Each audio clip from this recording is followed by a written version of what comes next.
Bonjour à tous et soyez les bienvenus dans ce 20e épisode de Brut de Capteur. Alors aujourd'hui, on va parler encore de Lightroom puisque c'est le deuxième épisode Lightroom. Cet épisode devrait d'ailleurs être scindé en deux parties puisqu'il risque d'être assez long. Vous l'avez remarqué d'ailleurs, la formation Lightroom est assez fastidieuse et pas toujours très, on va dire, joviale. Mais voilà, il va falloir se concentrer et cette formation a pour but, en tout cas, de vous former de manière la plus efficace possible sur le logiciel. Donc, voilà, quand on parle d'optimisation du catalogue, quand on parle de nouveaux catalogues, tout ça, on ne parle pas du traitement des photographies, on ne rentre pas dans le sujet de manière la plus intéressante qui soit, mais cette formation est globale et de manière générale, elle est là aussi pour vous apprendre tout ce qu'il y a à savoir sur Lightroom. Ceci étant dit, aujourd'hui on va se consacrer au module importé de Lightroom, donc le module d'importation. On verra toutes les possibilités que nous offre ce module, et puis on partira aussi sur une méthode de tri, une méthode qui est universelle, qui fonctionne toujours. C'est la plus simple, on va dire, mais c'est aussi une méthode qui ravira tout le monde. Pour cela, on va donc se rendre dans le menu Importer qui se trouve ici, dans le module Bibliothèque. Et on remarque dans ce menu Importer qu'à gauche, nous avons la source. La source, c'est l'endroit où Lightroom va prendre les photos pour les importer dans le catalogue.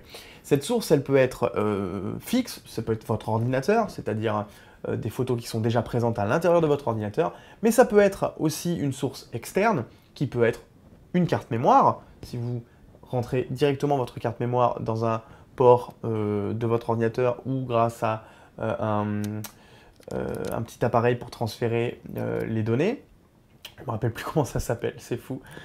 Et ici, je vais me rendre dans Bureau, Photographie, pour vous donner un exemple, même juste dans Bureau, puisque j'ai une photo dans mon bureau, une photo que j'ai mis là pour l'exemple.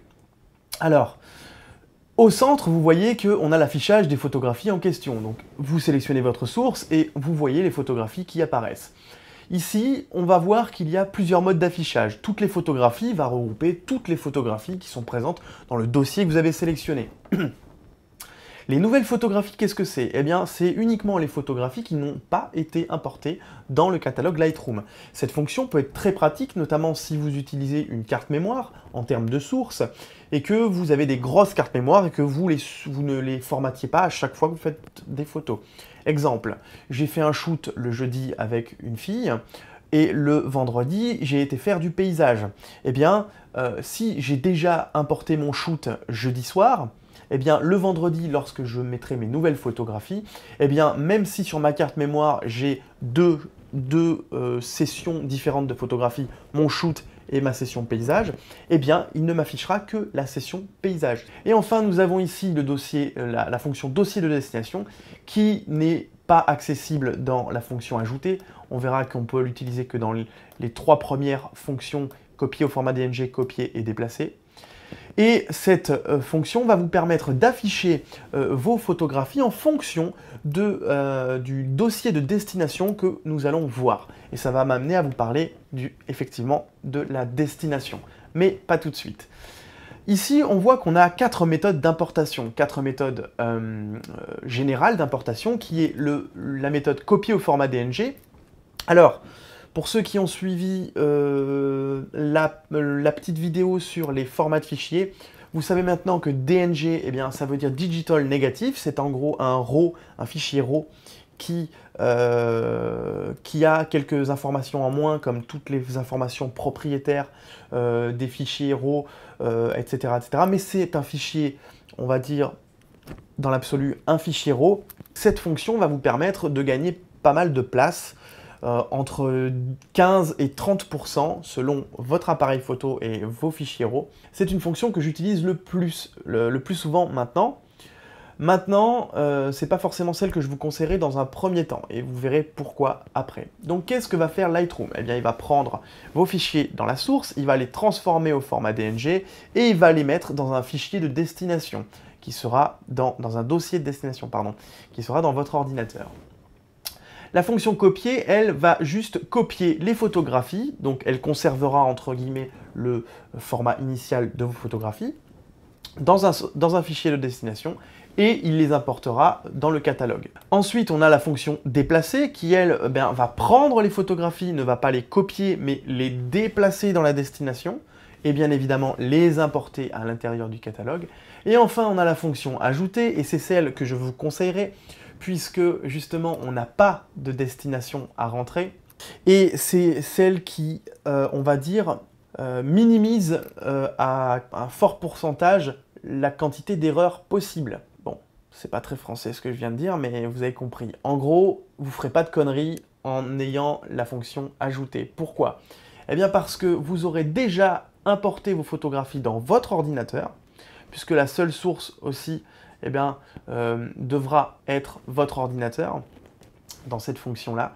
Vous aurez déjà importé vos photographies dans votre ordinateur et vous ne ferez en fait que les ajouter au catalogue. Et cette fonction sera donc très pratique pour les personnes qui ne sont pas très à l'aise avec le logiciel. Pourquoi? Eh bien parce que vous aurez déjà choisi votre dossier de destination au préalable, avant d'utiliser Lightroom.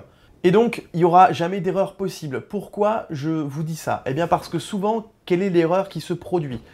Eh bien, l'ordinateur, lui, ne fait pas d'erreur. Vous lui mettez un dossier de destination, il va bien vous importer les photos dans ce dossier de destination.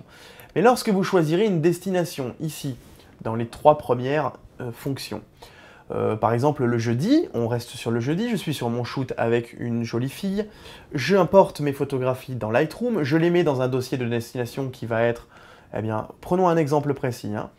Non, pas photo perso, voilà, et puis je vais le mettre, par exemple, dans un dossier que j'aurais appelé Shooting Aurélie. Bon, eh bien, Aurélie, je vais importer ces photographies dans mon catalogue, mais je vais aussi les déplacer dans un dossier de destination. Ça, c'est le jeudi soir. Et puis, le vendredi matin, eh bien, je fais mes photos de paysage. Et puis, je ne fais pas attention à ce que je fais et je fais directement importer. Eh bien, qu'est-ce qui va se passer si j'ai oublié ma destination? Eh bien, Lightroom va déplacer ces photographies dans le dossier de destination que vous aviez réglé la veille, puisque lui, il va rester sur les paramètres qui étaient déjà présents dans la destination. Et du coup, eh ben, qu'est-ce qui va se passer? Vous allez perdre vos photographies parce que vous ne saurez pas où elles sont. Vous serez donc obligé de réouvrir votre menu d'importation pour rechercher où a été importé vos photographies, dans quel dossier, etc. Il y a d'autres méthodes pour retrouver des photos, on en verra d'autres. Mais voilà, tout ça pour vous dire que si vous oubliez de remplir cette destination, vous pouvez perdre vos photos, ou en tout cas ne pas savoir où elles ont été rangées. Alors quand on a 10 dossiers ou 15 dossiers, quand on commence la photo, c'est pas trop gênant, mais quand on a plus de 1000 dossiers, très vite ça peut devenir un peu embêtant. On a d'autres possibilités, que ça soit dans la fonction ajouter, copier au format DNG, copier ou déplacer. Je vous conseille dans la gestion des fichiers d'appuyer sur créer des aperçus dynamiques et de créer des aperçus un pour un. C'est pareil, ça prend plus de temps, mais vous y gagnerez. Vous pouvez ajouter vos photographies directement à une collection, mais je vous le déconseille. Et là, c'est pareil, ici, dans Appliquer pendant l'importation, vous aurez la possibilité d'appliquer des paramètres prédéfinis Lightroom. Alors, ces paramètres prédéfinis, on n'a pas encore vu ce que c'était, mais bon, voilà, on a des choses comme des filtres. Bon, je vous le déconseille fortement. Par contre, ici, on voit que j'ai marqué User Preset, et ici, j'ai un profil DCP personnalisé. On verra ça peut-être dans les fonctions très avancées de Lightroom, mais on pourra utiliser cette fonction de paramètres prédéfinis à l'importation pour tout ce qui est étalonnage de votre appareil photo. Alors ici, c'est pareil, je ne veux pas trop vous embrouiller, mais sachez qu'on va rentrer dans les détails plus tard. On pourra affilier des métadonnées à l'importation et aussi des mots-clés. Voilà. Et on n'a plus qu'à appuyer sur Importer. Donc éventuellement, ici, on pourrait le faire. Voilà, j'aurai une photographie de plus dans mon catalogue. Alors, je vais quand même supprimer ma photographie et donc l'effacer de mon catalogue. Et je vais vous montrer une autre méthode qui consiste donc à faire un cliquer-glisser dans le menu, dans le module bibliothèque, pardon. Et vous allez voir que ça fonctionne aussi. Clac, si je fais ça, directement il m'ouvre le module d'importation et il me détecte une photographie. Alors, c'est peut être très pratique si vous utilisez la fonction ajouter, que vous avez donc déjà vos photographies dans votre ordinateur, dans le dossier qui convient. Vous faites un cliquer-glisser dans le module bibliothèque, même avec une seule photo, ça fonctionne aussi, hein, peu importe. Vous n'êtes pas obligé de toutes les sélectionner, vous mettez une seule photo et ici vous aurez toutes vos photographies présentes dans votre dossier. Donc c'est très pratique et ça fonctionne.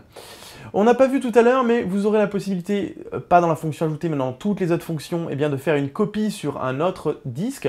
Donc on le voit ici, j'ai connecté mon disque dur externe. Et vous aurez donc la possibilité de faire une copie ailleurs. Donc ça peut être très pratique pour des questions de sauvegarde, etc.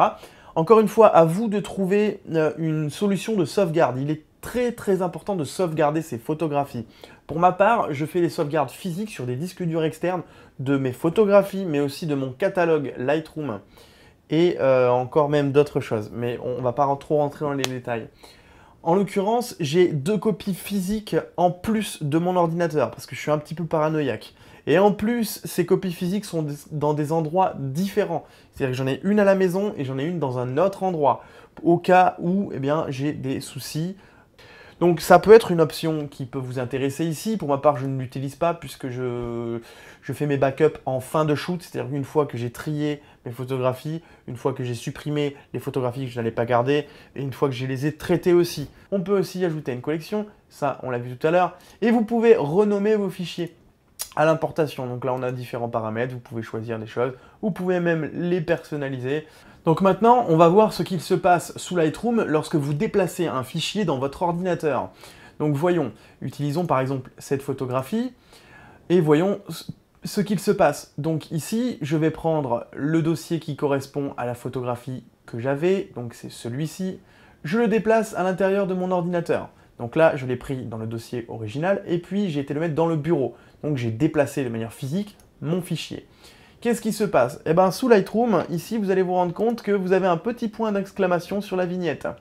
Et ça veut dire que Lightroom, il nous dit je ne sais pas où tu as mis ce fichier et il est introuvable. On le voit ici aussi, il est introuvable. Bien évidemment, cela est valable si vous n'avez pas importé à l'importation ou que votre aperçu dynamique a été supprimé.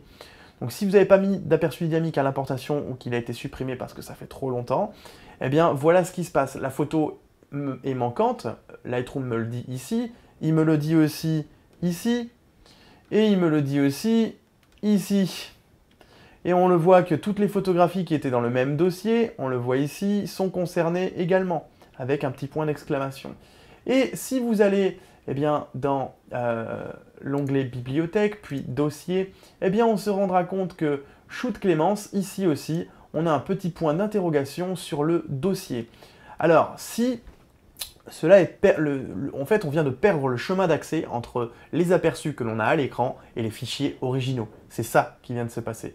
Et pour cela, eh bien, il faudra dire au logiciel, en faisant clic droit sur le dossier, puis rechercher le dossier manquant, où est-ce qu'il se trouve. Alors c'est assez fastidieux et effectivement c'est compliqué. Et ici on le voit, j'ai mon shoot Florence P et si je double-clique dessus, je vais faire sélectionner le dossier et on le voit, eh bien j'ai plus de point d'exclamation. Ici, on a changé l'emplacement de notre dossier dans notre ordinateur. En revanche, eh bien il y a une autre technique qui est beaucoup plus simple et qui consiste à faire tout déplacement de fichiers à l'intérieur de Lightroom. Et on le voit ici, je m'étais mis dans Desktop, donc là, dans mon bureau, j'ai effectivement encore mon Shoot Florence P. Et on le voit, il est ici. Lightroom sait où il est maintenant et il n'y a plus de problème de chemin d'accès. En revanche, si j'avais pris mon dossier et que je l'avais déplacé dans la destination que je voulais, en l'occurrence ici, on va se remettre ici, eh bien, qu'est-ce qui se passe? Le fichier, c'est de manière physique déplacé à l'intérieur du dossier que vous avez rentré en destination. Et ça, c'est super pratique, parce que ça veut dire que vous allez pouvoir déplacer vos fichiers, mais depuis Lightroom. Et sans jamais aucun problème et il n'y a plus de petits problèmes de point d'interrogation. Donc, gardez en tête que un déplacement de dossier ou de fichier doit toujours se faire depuis Lightroom pour éviter les problèmes de chemin d'accès.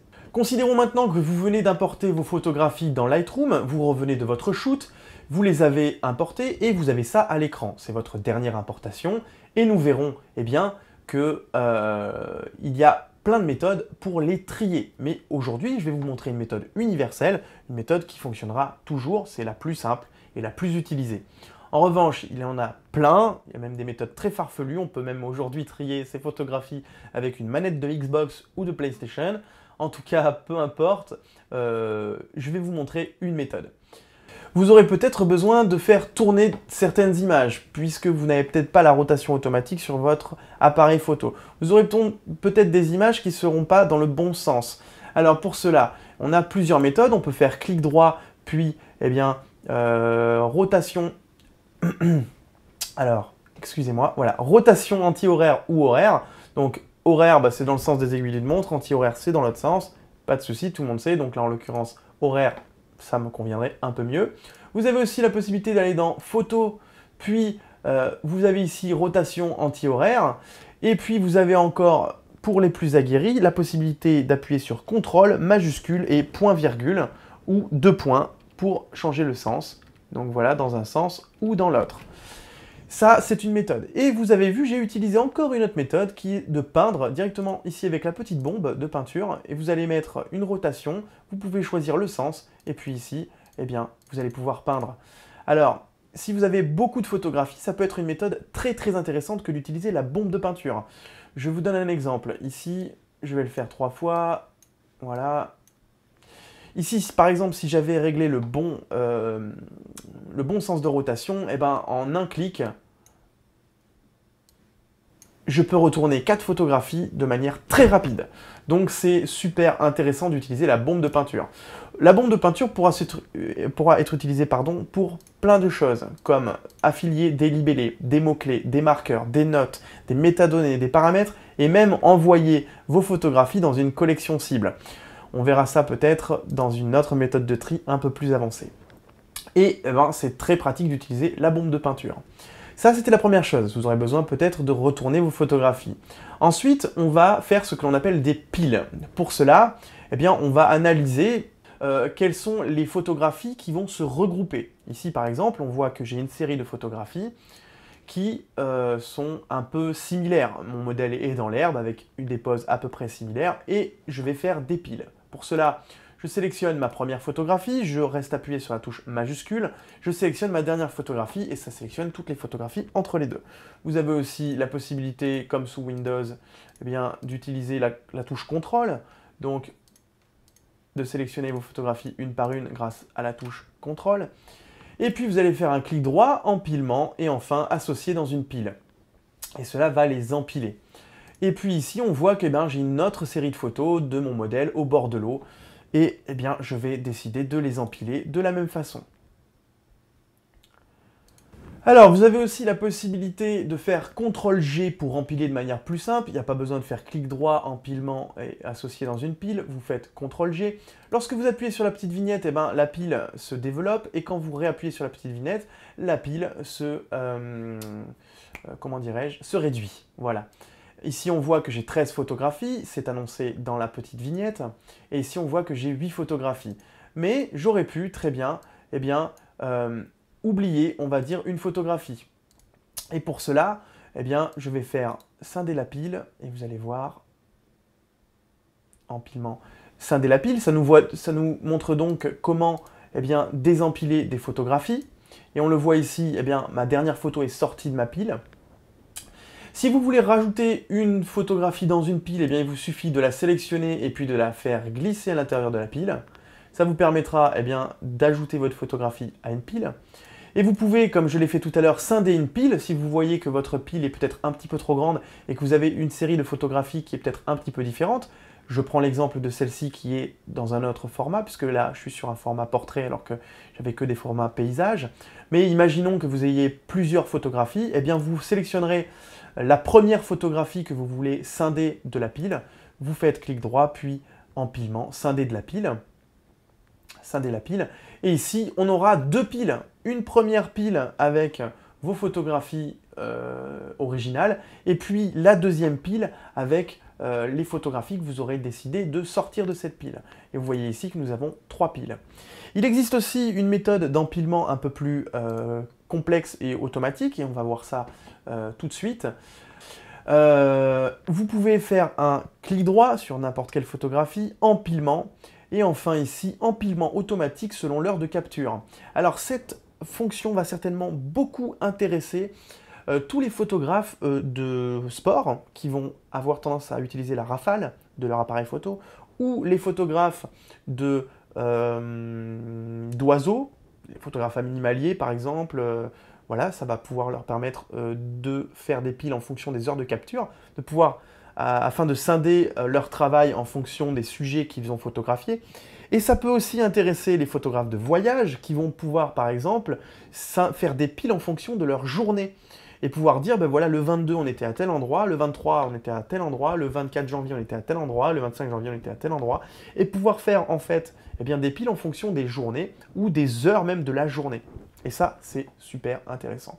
Vous pouvez bouger le curseur et ce curseur va vous donner plus ou moins de piles. Donc là, on le voit 4 piles et 12 photos empilées. Donc là, c'est pas forcément un empilement très judicieux. Et plus on va aller vers la droite, et plus on va moins on aura de piles, pardon. Et là, on le voit, j'ai 2 piles et 0 photos non empilées. Donc vous voyez, automatiquement, Lightroom a fait le travail exactement comme je l'avais fait au début. Alors ici, bien évidemment, on travaille sur 20 photos. Imaginez que vous travaillez sur 400, sur 1000 photos, sur 2000 photographies. Eh bien, c'est des fonctions qui peuvent être vraiment redoutables d'efficience, on va dire, et d'efficacité. Vous allez pouvoir gagner un temps fou rien qu'avec cette petite fonction, en tout cas dans certains cas, et bien évidemment, ça ne s'adaptera pas à tout le monde et à tout flux de travail.